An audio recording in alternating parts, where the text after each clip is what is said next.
Hey guys, welcome to another episode of Plant Fanatics. Today, I want to talk to you guys about growing citrus trees in northern planting zones, so stay tuned.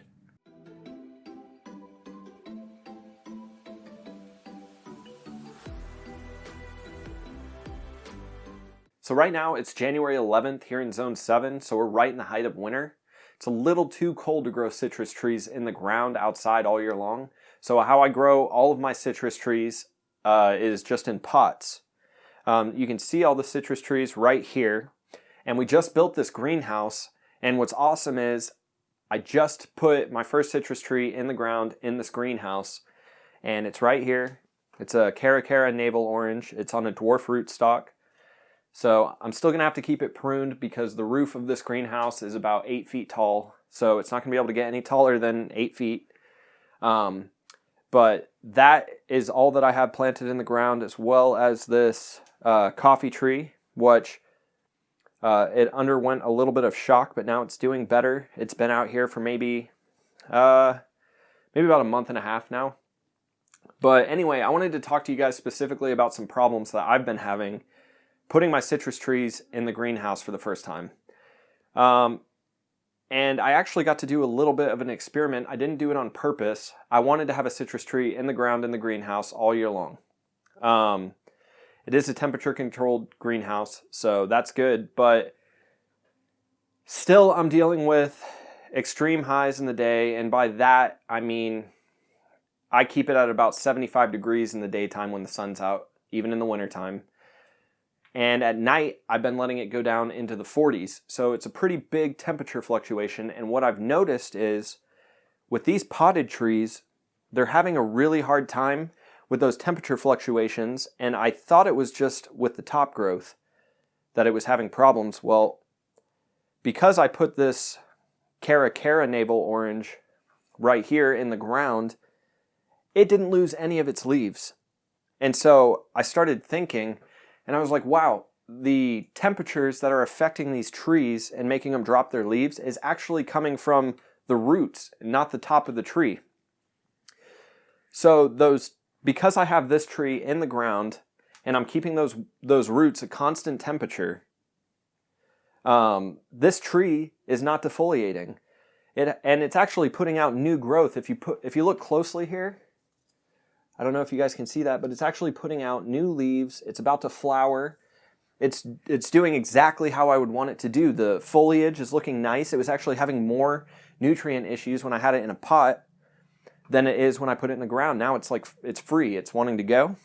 But these trees are still losing their leaves even now after a month and a half in the greenhouse. And I now know it's because of the roots. So what I wanted to tell you guys that are growing your citrus trees in the north, keeping your roots a nice temperature. It doesn't have to be, super warm. It doesn't have to be 60 degrees all the time because these trees actually didn't defoliate for the most part, keeping them in a dark garage all winter long. But because of these temperature fluctuations on these roots, it's making them drop their leaves.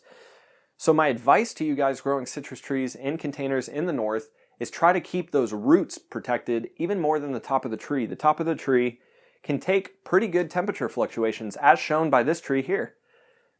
If you keep those roots a consistent temperature or close to it, or keep those fluctuations, from being 30-degree fluctuations in the day and nighttime, your tree is going to do awesome, especially if you have grow lights or something. So that's probably the biggest takeaway that I've had in growing citrus trees in the northern planting zones is you have got to protect those roots. And I'm not too sure about how you go about doing that. I've heard from somebody in one of the comments saying that you could put them on, just put some cardboard under them or put them on a pallet, just lift them up off the cold concrete to try to keep the root temperatures more consistent. That sounded like a really good idea.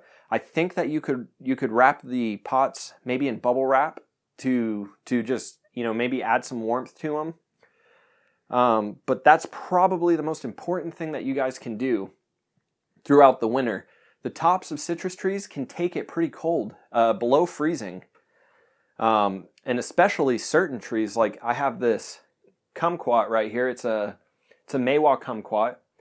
And you can see it's even handling the temperature fluctuations, even in the root system, better than some of these other lemon trees over here. We've got this is a Ponderosa lemon. It's been one that's especially been defoliating. Right here, we have a variegated Eureka lemon tree. It's been defoliating as well, though it has held up better than some of the others. And then over here, this tree the leaves have been yellowing. It's not a nutrient issue. It only happened as soon as I moved them in this greenhouse, and it started having those temperature fluctuations. But it's been defoliating as well. So it's just those temperature fluctuations going from a super high daytime temperature, a nice 75 degrees, and going down into the low 40s at night. Like I would say 43 to 44 when we get really cold here at night. The reason that I don't keep it warmer in here is because I'm using a propane heater, which I have another video on how I set that up and everything. But using that propane heater and a greenhouse not being super well insulated, I would have to say a greenhouse is probably the least energy efficient thing on the planet. I know that there's, geothermal greenhouses and stuff like that. I don't have the luxury of having that on this property. So the people that do have those greenhouses know that greenhouses can become a lot more energy efficient. But as far as your typical greenhouse like this, it's not very energy efficient. You're going to be dealing with high daytime temperatures, low nighttime temperatures. Otherwise, you're looking at spending so much money in propane costs or natural gas costs to keep it a constant 60 degrees in here, which I am going to end up doing. I am going to keep it at 60 degrees at some point, just not right now. I'm really starting to get a feel for how these greenhouses are working, but I can say that if you're in the northern planting zone, you should have no problem taking your citrus trees into the garage and them surviving winter. If you can keep it above freezing in your garage, that's perfectly fine. And I know that if you go even further north than here, like zone 7, it gets cold, but it's not getting, into the negatives.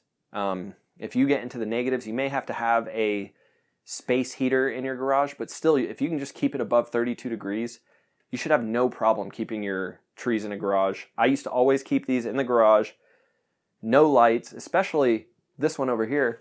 That's my seed-grown lemon tree. You can see that it's having a hard time with these temperature fluctuations as well. It's been dropping its leaves.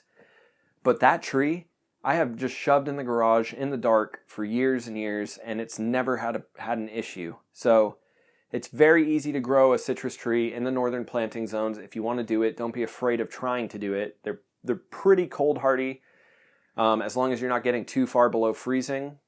Now, they're not going to be actively growing during the wintertime. However, when you bring them out in the spring, those temperatures start getting warmer. They're immediately going to put out flowers and flush new growth on them. So that is my best advice to you guys, is protect those roots. Try to keep those roots as warm as possible. And then for the top of the trees, just try to keep it above freezing, and you should have no problem growing citrus trees in northern planting zones. Thanks so much for watching the video, guys. If you liked it, please subscribe to the channel and give this video a like. And if you have any advice for other people that are trying to grow their trees in northern planting zones, leave a comment in the comment section so everybody can see it. And thanks so much for watching the video, guys.